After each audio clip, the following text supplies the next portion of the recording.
మీరు ఎప్పుడైనా గమనించారా? మనం వాడుతున్న కరెన్సీ ఒక్కొక్క నోటు ఒక్కో కలర్లో ఉంటాయి.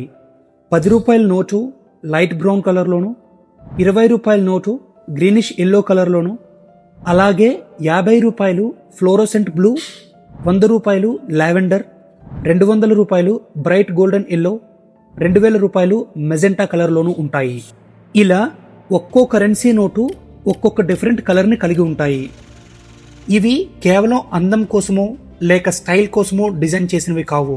ఈ కలర్స్ ద్వారా కరెన్సీ నోట్లను మనం ఇంకొంచెం సురక్షితంగా, సులభంగా, వేగంగా ఉపయోగించేందుకు ఈ రంగులు చాలా ఉపయోగపడతాయి. ఎలా అంటే రోజువారీ లావాదేవీల్లో, అంటే బజార్లలో, బస్సుల్లో, దుకాణాల్లో డబ్బు లావాదేవీలు చాలా వేగంగా, ఎక్కువగా జరుగుతాయి. అలాంటి సమయంలో ప్రతిసారి నోట్పై ఉన్న నంబర్ని చూడటం సాధ్యం కాకపోవచ్చు.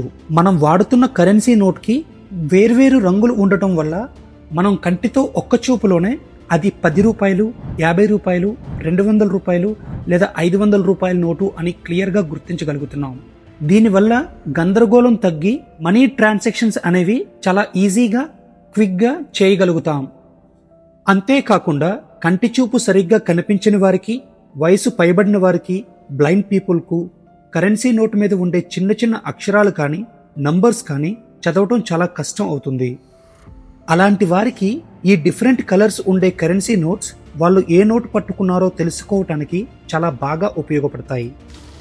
ప్రతి నోటుకు వేర్వేరు రంగులు ఉండటం వల్ల నంబర్స్ చదవలేకపోయినా కూడా నోట్లను చాలా ఈజీగా గుర్తుపట్టగలరు. 10 రూపాయలు, 20 రూపాయలు, 50 రూపాయల నోట్స్ ప్రింటింగ్కు లైట్ కలర్స్ని మాత్రమే ఉపయోగిస్తారు. ఇలా చేయటం వల్ల ఆ నోట్స్ కలర్ ఇంకా షైనింగ్ చాలా లైట్గా ఉంటాయి. మీరు ఎప్పుడైనా గమనించారా? 500 రూపాయలు, 2000 రూపాయల నోట్లతో పోలిస్తే ఈ నోట్లు చాలా తక్కువ షైనింగ్ కలిగి ఉంటాయి. అదే 500 రూపాయలు, 2000 రూపాయల నోట్ల ప్రింటింగ్కి మాత్రం డీప్ అండ్ సాలిడ్ కలర్స్ని ఉపయోగిస్తారు. దీనివల్ల ఆ నోట్స్ కలర్ కానీ, షైనింగ్ కానీ చాలా హై క్వాలిటీగా ఉంటాయి. ఈ షైనింగ్ వల్ల మనకి తెలియకుండానే ఇది చిన్న నోటు, ఇది పెద్ద నోటు అనే సైకలాజికల్ ఒపీనియన్ మన మైండ్ క్రియేట్ చేసుకుంటుంది. ప్రతి కరెన్సీ నోట్ ప్రింటింగ్కి ఉపయోగించే రంగు అది సాధారణమైన ఇంక్ కాదు. కరెన్సీ నోట్స్ అన్నీ కూడా చాలా డిఫరెంట్ కెమికల్స్ ఉపయోగించి ప్రత్యేకంగా డిజైన్ చేస్తారు. దీనివల్లనే నోట్ని మనం లైట్కి ఆపోజిట్గా పట్టుకుని చూసినప్పుడు కలర్ మారటం, షేడ్ చాలా డిఫరెంట్గా కనిపించడం వంటివి జరుగుతూ ఉంటాయి.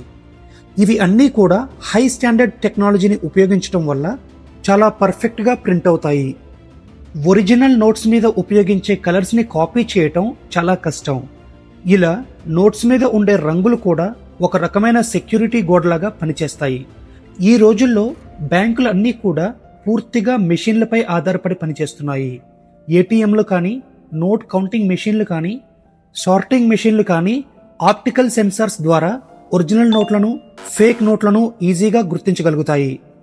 ఆప్టికల్ సెన్సార్స్ ఎలా పనిచేస్తాయంటే కరెన్సీని కౌంటింగ్ మెషిన్లో వేసి లెక్క పెడుతున్నప్పుడు అందులో ఉండే సెన్సార్స్ కరెన్సీ యొక్క కలర్స్ని, ఇంకా కలర్ డెన్సిటీని, కలర్ ప్యాటర్న్ పొజిషన్స్ని ఐడెంటిఫై చేసుకుని ఫేక్ నోట్స్ని చాలా ఈజీగా కనిపెడతాయి.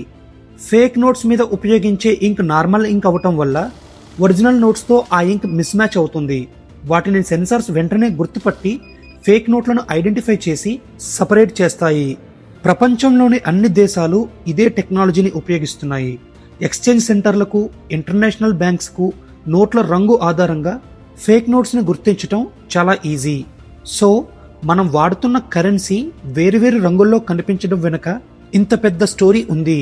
అలాగే దీనికోసం ఒక పెద్ద వ్యవస్థే పనిచేస్తుంది. మీరు ఏదో ఒక కొత్త విషయం తెలుసుకోవటానికి ఈ వీడియో ఉపయోగపడిందని నేను నమ్ముతున్నాను. Thank you.